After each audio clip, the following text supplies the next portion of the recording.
सास बहू और फेविकोल वाली चुड़ैल। लखनपुर गांव में गोपी और अलका दो सास और बहू रहती थी। गोपी बहू बहुत ही चालाक किस्म की औरत थी। एक दिन वो दोनों बाजार घूम रही थी कि तभी वहां पर एक चुड़ैल आ जाती है और अपने हाथ से फेविकोल गिरा गिरा कर सब लोगों को सड़क से चिपका देती है। अरे कोई बचाओ हमें, हे भगवान, मैं तो चिपक गई इस सड़क से। अब क्या करूं? अगर मैंने ज्यादा जोर लगाया तो मेरी तो साड़ी ही फट जाएगी। अब क्या करूं? अरे मेरी तो पैर चिपक गई सड़क में, मैं तो हिल भी नहीं पा रही हूँ। आज तो बहुत सारे लोग इस फेविकोल से चिपक गए हैं। आज तो मैं इन सबको खा जाऊंगी। इतना कहते ही वो चुड़ैल फेविकोल से चिपके हुए लोगों पर टूट पड़ती है और सब लोग चिल्लाने लगते हैं। तभी गोपी बहू के दिमाग में एक आइडिया आता है और वो अपनी सास के कान में कुछ कहने लगती है। तभी वो चुड़ैल सास बहू के पास आ जाती है। Wow, yummy yummy! अब मैं तुम दोनों का खून पीऊंगी और फिर अपनी प्यास बुझाऊंगी। क्यों चुड़ैल बहन, इतने लोगों का खून पीकर तुम्हारा पेट नहीं भरा क्या? मुझ बुढ़िया को मारकर तुम्हें भला क्या मिलेगा? मुझे छोड़ दो और मेरी बहू को पकड़ लो। वैसे भी ये तुम्हारी ही जात बिरादरी की है। अरे ये क्या बात कर रही हैं आप सासू माँ? मुझसे बड़ी चुड़ैल तो आप हैं। सारा दिन आप मुझे तंग करती रहती हैं। कभी आपको ये चाहिए, कभी वो चाहिए, और जब मरने की बारी आई तो मुझे बलि का बकरा बनाने चली हैं। नहीं नहीं, ऐसा नहीं चलेगा। आपको ही अपना बलिदान देना होगा। मैं क्यों मरूं? तू मर। अभी तो मेरी उम्र ही क्या है। आए हाय हाय हाय, जरा नखरे तो देखो मेम साहब के। टांगे कबर में लटक रही हैं और सपने अभी भी जवानी के देख रही हैं आप। अरे भगवान से डरो सासू माँ, अब आपके दिन ही कितने बचे हैं। चुपचाप चुड़ैल दीदी के सामने सरेंडर करो। अरे वाह, ये क्या बात हुई? तुम सरेंडर कर दो अगर तुम्हें इतनी ही फिक्र हो रही है अपनी चुड़ैल दीदी की तो। इतना कहकर दोनों लड़ने लग जाती हैं। अरे चुप! दिमाग खराब करके रख दिया मेरा बोल बोल कर।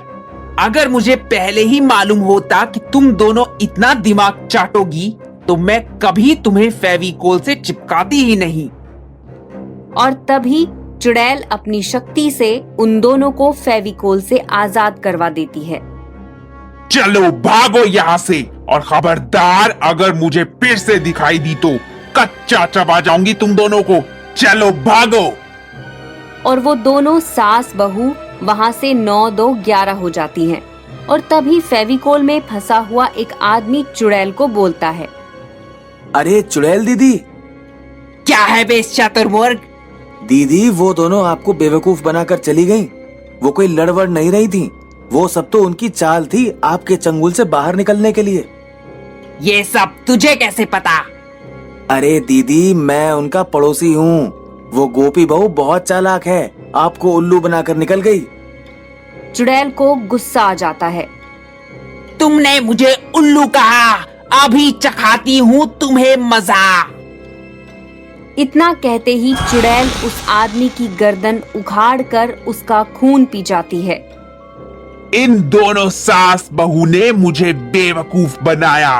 अब देखो तुम दोनों, मैं तुम्हारा क्या हाल करती हूँ। देखा सासू माँ, मेरी चालाकी के कारण हम दोनों की जान बच गई। तुम्हारी चालाकी से नहीं, मेरे दिमाग की वजह से हम दोनों की जान बच गई, वरना तेरी बहन ने तो आज हमें खा ही जाना था। गोपी बहू मन ही मन अपनी सास को गालियां बकती है।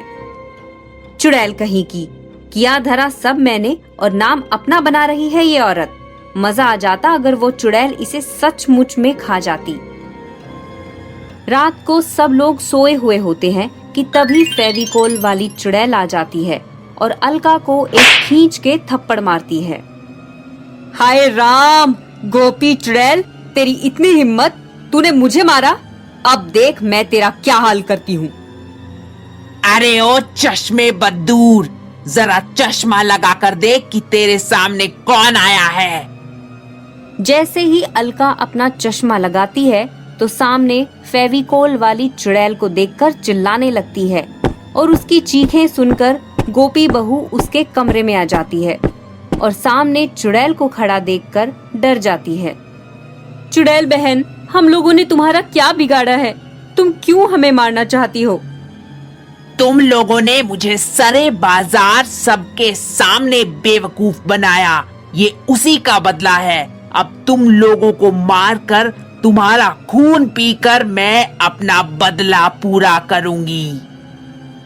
इतना कहकर चुड़ैल अपनी जादुई शक्तियों से अलका के ऊपर फेविकोल गिराकर उसे चिपका देती है, लेकिन जैसे ही गोपी के ऊपर गिराने लगती है। 1 मिनट चुड़ैल बहन, मरने से पहले मैं अपनी आखिरी ख्वाहिश पूरी करना चाहती हूँ। वो क्या? मैं डांस करना चाहती हूँ। ये सुनकर चुड़ैल खुश हो जाती है। अच्छा है, अगर अच्छा लगा तो मैं भी ज्वाइन करूंगी तुम्हें। जी जरूर। पता है, बचपन से ही मैं डांसर बनना चाहती थी, लेकिन मेरे भूत मामा ने मुझे फैमिली बिजनेस में डाल दिया और मेरे सारे सपने मिट्टी में मिल गए। वैसे आपका फैमिली बिजनेस क्या है बहन? ब्लड बैंक का। क्या? हाँ, पहले हम लोग मॉस्किटो से खून लेते थे, लेकिन जब से ये डेंगू चला है हम लोग ब्लड बैंक से खून चोरी करते हैं। बहुत रिस्की जॉब है नहीं? बहुत। आप फिक्र मत करो, मैं आपको डांस सिखा दूंगी। सच? मुझ गोपी बहू डांस करने लगती है। मेरे फोटो को सीने से यार चिपका ले दीदी फेविकोल से, ये फेविकोल से। गोपी बहू चुड़ैल को डांस करवाने लगती है और डांस करते करते चुड़ैल का हाथ उसके सर पर रखवा देती है और तभी चुड़ैल फेविकोल से चिपक जाती है। अरे ये क्या, मैं तो चिपक गई। गोपी बहू 2 थप्पड़ चुड़ैल को मारती है और उसे कहती है, तुझे क्या लगा कि मैं यहाँ तुम्हें डांस सिखाने लगी हूँ? अब देख मैं तेरा क्या हाल करती हूँ। गोपी बहू रसोई घर से माचिस लाकर चुड़ैल को आग लगा देती है और देखते ही देखते चुड़ैल जलकर राख हो जाती है और चुड़ैल के जलते ही अलका फेविकोल के बंधन से मुक्त हो जाती है।